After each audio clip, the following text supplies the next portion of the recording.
Merry Christmas, hosers. Ain't no better way than celebrating Christmas than shooting some pistols at the shooting range. Ah, what happened?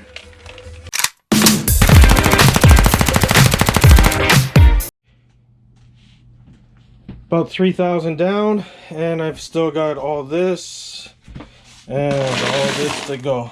I thought it'd be a fun little introduction until I realized I'd have to put it all back in these little freaking containers. Oh well, I think it was fun. Welcome back, guys. I hope you enjoyed that.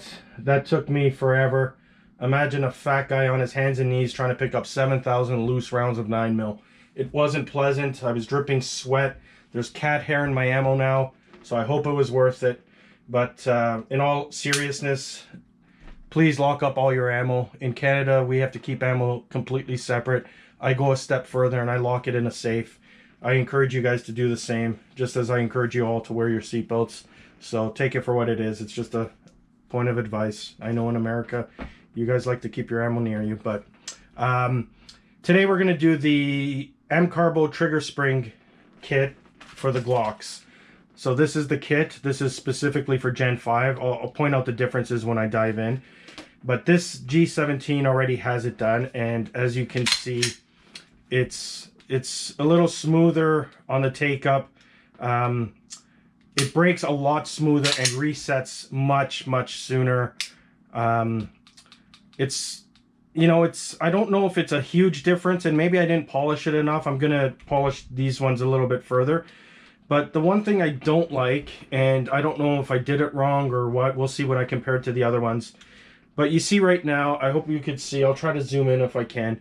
The little trigger safety in there goes in and it stays in. So see how I'm pushing it? That safety's not coming out. And now I could literally bypass that safety just by, look, you can see I'm not engaging it, but it still snaps. Maybe I did there, but you'll see it's not bouncing out the way it's supposed to. And I don't know if I got some polishing compound in there or if the springs just aren't strong enough to push it out. So I'm going to take a deeper look into it when I dive in. You'll see it here. This one hasn't been touched. You'll see the trigger. See how fast it bounces out? The 48, much the same. You pull it in and it bounces out. The little trigger, it bounces out. So I didn't touch the spring in the trigger, so I'm thinking I might have got some polishing compound in there, and I'm going to take a look when I dive in. So just go into the kit here. What we have is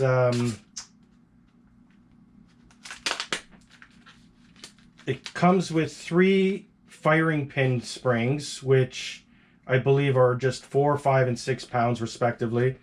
And they say if you're using manufactured ammunition, you know, decent ammunition, use the 4-pound spring because that'll be hard enough to set off the primers.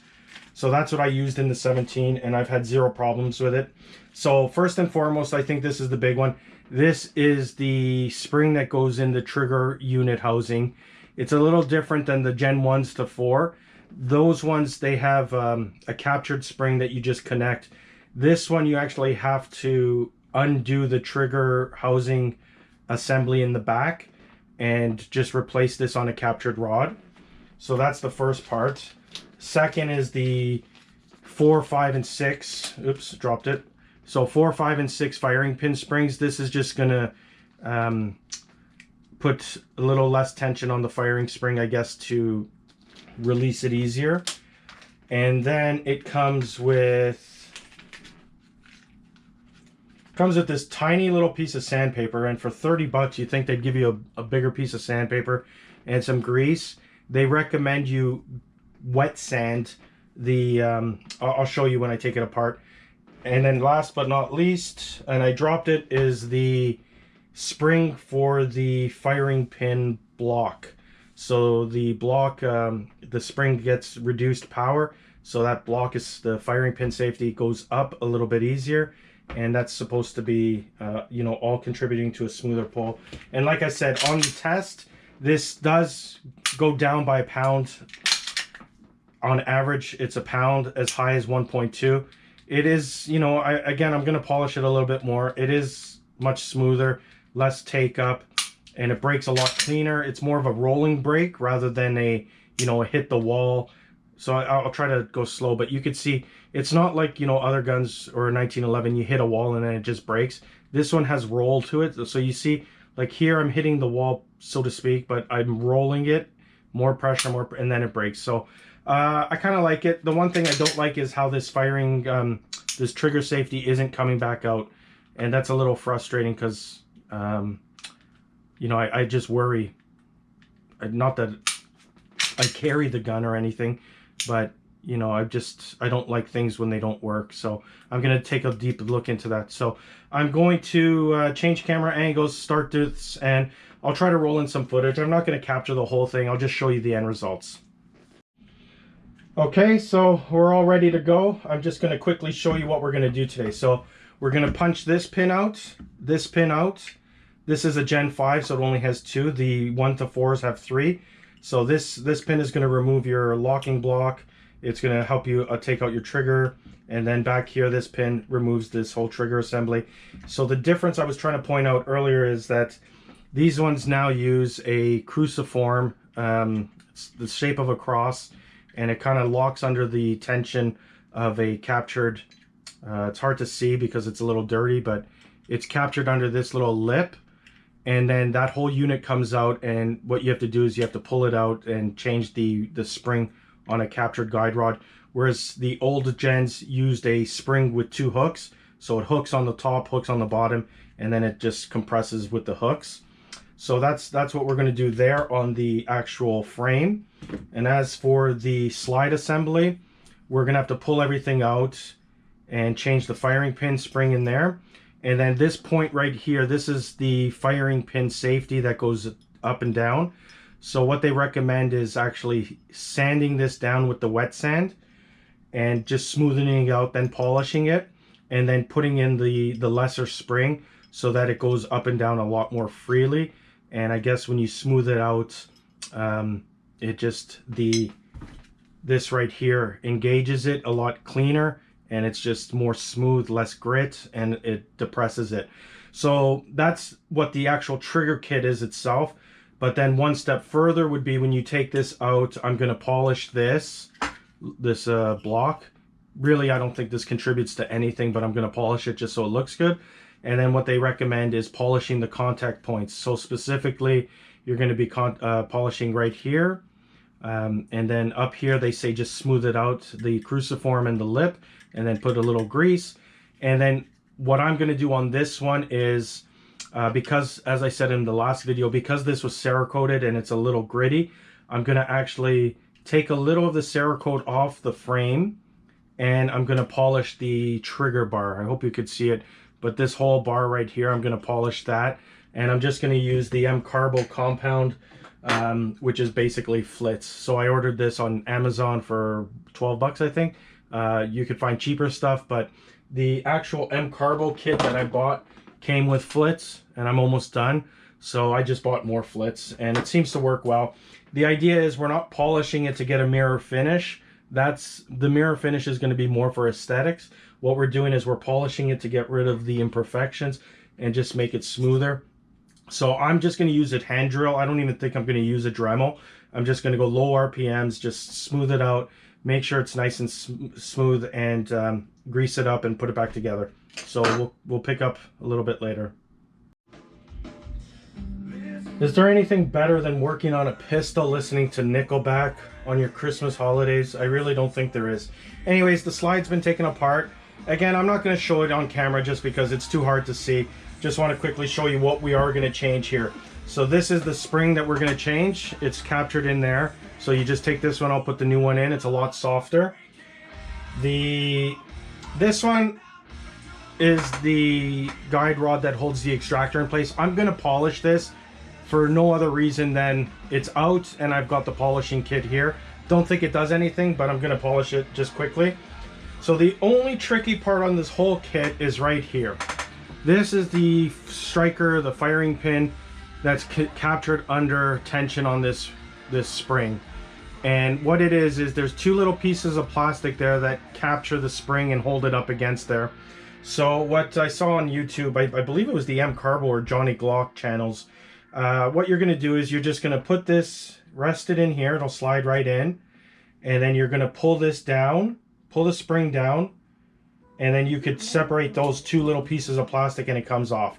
So taking it off is easy. Putting the new one on is really hard because you got to compress the spring and then snap these two little, I hope you could see, but these two little tiny cups.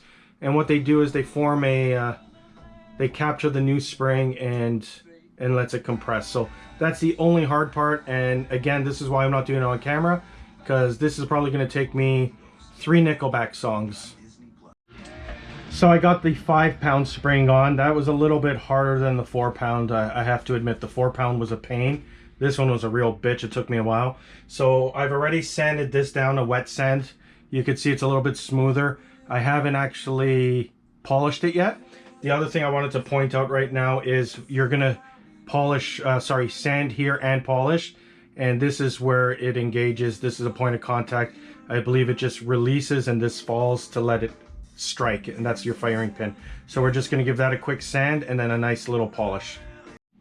All right, so for this I'm just going to use a drill rather than a Dremel because this is just a light polish. I'll use the Dremel on the trigger bar because that one has less impact. And this, again, we're not trying to change the geometry, we're just polishing it. Would you go get a job, please, and go get working? This is work. All right, so we're just gonna put a little here, and that's actually quite a bit, but anyways, whatever. So I'm just gonna do a quick little polish, low RPMs. Again, I'm just smoothing this out. I'm not trying to change the geometry. I'm just trying to get rid of any grit, just so it engages and breaks when you pull the trigger a little bit better. So you can see I just did a nice little polish there. It's, I don't know if the camera's gonna pick it up, but it's smooth. It's shiny, and that should get rid of any grit. And then on the firing pin block, again, don't change the geometry, just polish it and get it nice and smooth. You could feel that there's no more burrs, just running your fingernail on it. So that's all you want. So what I'm going to do now is I'm going to install this and see what just the slide modifications, specifically the little spring here and the firing pin spring, and we'll see what that does to the trigger pull. Go. Okay, so we've got it back together. You can see that's been polished. It's captured. Everything's good. We'll put it back together. I haven't tested this yet, so we'll see. Just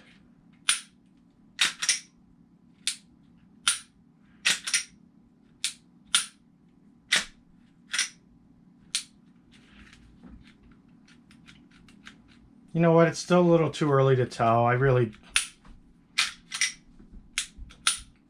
I mean, it is. Actually, I do feel it a little bit better. I do feel that that it is better. Let's see if this is returning. So just the slide. It does feel a little bit better, I have to admit.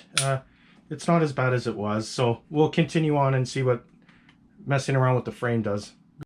So once you remove these two pins, your locking block's just gonna come straight up. Put that aside. Your slide stop release is gonna come up. This is one-sided, it's not the ambi. So the other Glocks, it's a U and it goes to both sides, so it's truly ambi. This is one-sided. Has a captured spring, just leave that there. That's gonna capture the tension. And then your trigger from here just lifts up and you could just lift it out and this whole unit should come out with it. You might have to just wiggle it a bit, but once you remove that back pin, this whole thing comes out. So that's your frame. The only thing further would be to take this out, which is under spring tension, and then your mag release is ambidextrous. You could flip it to the other side. That's just a single guide rod. So this is what I was referring to. You have your crucifix or cruciform, whatever they call it there. It goes under the lip. This is your trigger, obviously. This is the trigger bar that we're just going to give a light polish to. Again, this one, it's, you know, I think it just comes into contact with the frame ever so slightly, so just smoothing it is enough. But what you really want to focus on is here. This is the part that engages with the firing pin safety, and back here is where you're actually gonna, here, I'll try to do this right now. So what you want to do is you have to tilt it in, and then just out of that lip. So this comes out like that. We're gonna polish this and give it a good polish in everywhere. And then this is what I was referring to. This little piece right here is captured. And what you have to do is, it's gonna be hard to see, but what you wanna do is this guide rod comes out. So when you push it in, this guide rod's gonna come out and lift it, and then the whole thing comes out and you could put your spring in. And then this here is your connector, and this we're gonna sand ever so slightly and give a polish to, and then put it back together and see what that does. So this is what it looks like when it comes out. You can use your, what is this? This is a 1/16 punch, and what this will do is it'll actually slide into that hole and let you decompress the whole guide rod. And then from here it's just turning this and the spring will come off. I'll do it in a second. And what you want to pay attention to is, because I wasn't paying attention to this on my other one and I just so happened to guess right, the angle of this little triangle, it's you know, kind of slanted 45 up. So when you put it back together, you want it such that it's 45 degrees up rather than down. Again, I don't know if that makes a difference, but that's how it came out, so that's how it's going in. Okay guys, I used a Dremel, and I don't know if that was a good idea or not, because it got it really shiny, but it was getting really hot to the point where I almost burnt myself. Flits went flying everywhere, got in my eyes, so make sure you wear your safety glasses. But you can see how shiny that is. I took this connector out and gave that a quick polish and sand. You can see how shiny that is. And then this, I changed the spring and I gave this a little polish. So this is the lip that the cruciform fits underneath like that.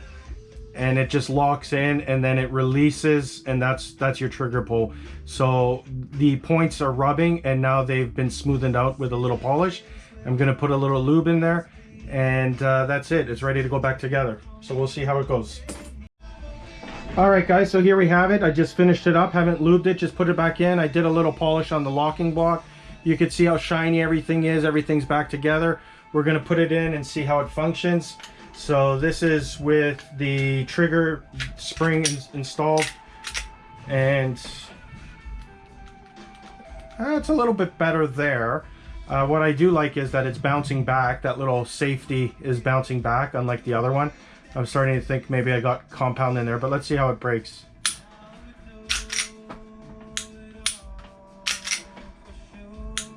So you definitely feel it more in the reset, and it is a much cleaner break. And all in all, it feels much smoother.